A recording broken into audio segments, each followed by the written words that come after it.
তারপর বড় করার পরে আমি জাস্ট সিলেকশন টুলটা নিলাম, সাইডে ক্লিক করলাম, মুখটা ফেসটা ছিল ডবল ক্লিক করার পরে আমার দেখেন চোখের যে সিলেকশনটা ওইটা অন হয়ে গেল। দেন আমি যে চোখের যে লেয়ারগুলো ছিল ওইগুলো আমি গ্রুপ করে নিলাম। গ্রুপ করার পর আমি সিলেকশন টুল দিয়ে জাস্ট সেটাকে মুভ করলাম ডবল। সো এখন আমি এই সম্পূর্ণটা সিলেক্ট করলাম, করার পর রাইট ক্লিক করার পরে সিম্বল করলাম। সিম্বলে জাস্ট সিম্বল 1 গ্রাফিক্স টুল, গ্রাফিক সিম্বল ওকে দিলাম। সো আমার লেয়ার প্যানেল যেটা ছিল এতে সিম্বল হয়ে গেল। সো আমি আমার সিন 1-এ এটা জিনিসটা আমি ডিলিট করে দিই। That's it. তো আমি এটা নিলাম, সো এটা আমি ডিলিট করে দিলাম। তো আমার সিম্বলের জিনিসটা চলে আসলো। তো সিম্বলের জিনিসটা চলে আসার পরে এখন আমার যে সিন আছে সিন 1 ওইটাতে আসি আমি। এখন আমি এটা ডিলিট করে নিই। জাস্ট এখন আমার ক্যারেক্টারটা আছে, তো আমি নতুন একটা লেয়ার এড করি। Just layer add. এখন নিচে যে ক্যারেক্টার আছে এটা তো আছেই। এখন আমার ক্যারেক্টারটা সেট হওয়ার পরে আমি এই জায়গায় একটা F6 দেব। তারপর 2 সেকেন্ডের এই জায়গায় আমি একটা F6 দিব। তার মানে আমার ক্যারেক্টারটা F6 যে সিম্বলটা হয়, মানে আপনার ইনসাইড কি ফ্রেম যেটা হয় ওইটা। তারপর আমি যে সেকেন্ড লেয়ারটা নিয়েছি এটা অফ করে দেব, মানে লক করে দেব। সেকেন্ড লেয়ারে আমার কাজ হলো ফার্স্টে আমি এই জায়গায় একটা ক্লিক করব, তারপর একটা F6 নেব কিবোর্ড থেকে, সরি F6 নেওয়ার পর আমি জাস্ট আমার সিম্বল করা আইটা এই জায়গায় নিয়ে আসব। তো আইটা যদি আমার বড় হয়েছে, সো এটাকে আমি শিফট আর অল্টার দিয়ে ছোট করে, মানে যতটুক দরকার আমার ততটুকু আমি রেখে দেব। তো that's it. Shift and alter press click, মানে শিফট এবং অল্টার যে কি আছে ওইটা মানে চাপ দিয়ে তারপর আমি ছোট করে জাস্ট সিলেকশন টুল দিয়ে এটাকে আমি এই জায়গায় সেট করে দিলাম। That's it. এখন আমি আবার যে আমার ফ্রেমটা আছে 2 সেকেন্ডের যে সেকেন্ড লেয়ারের যে ফ্রেম আছে 60 নাম্বার ফ্রেম, ওটাতে একটা ক্লিক করবো, লেফট ক্লিক, তারপর আবার একটা F6 নেব। মানে এই জায়গায় আমার মূলত কাজ শেষ। তারপর 3 নাম্বার লেয়ার। এখন 3 নাম্বার লেয়ারে যে কাজগুলো হবে ওইটাই হলো লিপসিংয়ে, মানে চোখ আইব্লিংয়ের ক্ষেত্রে সব থেকে বড় ইম্পর্টেন্ট একটা কাজ।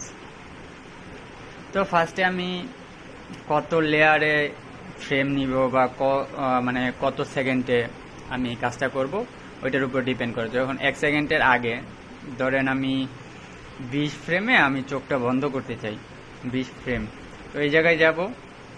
এই জায়গায় যাওয়ার পরে আমি একটা F6 নেব। F6 নেওয়ার পরে আমি পেন টুল দিয়ে ওই জায়গায় আমি যে আমার চোখটা আছে চোখটার উপরে জাস্ট যে পার্টটা আছে ওই পার্ট দিয়ে আমি এটাকে ঢেকে দেব, যেটা আপনি পারেন। তো আমি এতটুকু ঢেকে দিলাম। তারপর পেন বাকেট টুল নিয়ে আমি এটার মধ্যে এতটুকু অফ করে দিলাম। সেম কাজটা আমি দ্বিতীয় চোখেও করব। দ্বিতীয় চোখে সেম কাজ। এই জায়গায় কিবোর্ড নিলাম, তারপর এই জায়গায় অফ করে দিলাম।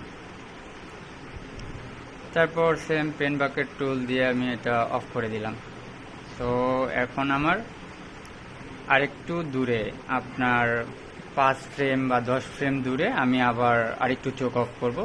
সো আমি একটু 25 ফ্রেমে আরেকটা F6 নেব। নেওয়ার পর আবার আমি পেন টুল ইউজ করব। পেন টুল ইউজ করার সময় সেম কাজ, আমি চোখটাকে এই জায়গায় একবার নেব,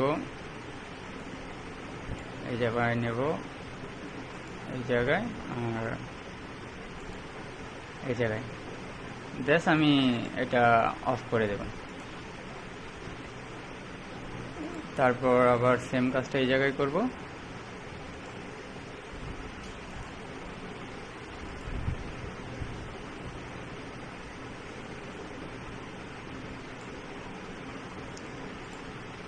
পেন ব্রাকেট টুল, ব্যাস। সো এতটুকু হয়ে যাওয়ার পরে আমার সম্পূর্ণ চোখ অফ করব আমি 30 ফ্রেমে। তো 30 ফ্রেমে আরেকটা F6 নেব আমি, F6। এখন তো আমার কারেন্টও চলে গেছে, সো তারপর এই জায়গায় আবার সম্পূর্ণ জিনিসটা নেওয়ার পরে এই জায়গায় অফ করে দেব, জাস্ট চোখটা অফ। তারপর সেম কাজটা এই জায়গায় করব।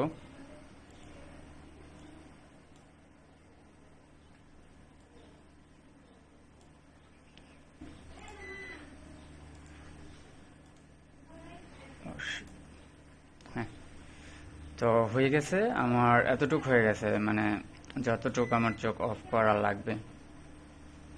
সো এতটুক হয়ে গেছে। তো এখানে আরেকটা কাজ বাকি আছে, কারণ আমার তো এতটুকু ফ্রেম হয়ে গেছে। সো এখন যদি আমি চোখটা খোলা না রাখি, মানে না খোলে, তাহলে তো আবার সমস্যা না। সো আমি এই জায়গা থেকে লেফট মাউস ক্লিক করে এতটুক পর্যন্ত নিয়ে এসে এটাকে রাইট ক্লিক করে রিমুভ ফ্রেম করে দেব, তাহলে তারপর আমার চোখ খুলে যাবে। সো এখন ভিডিওটা এরকম হবে, মানে আমার চোখটা আই ব্লিঙ্ক করবে আরই।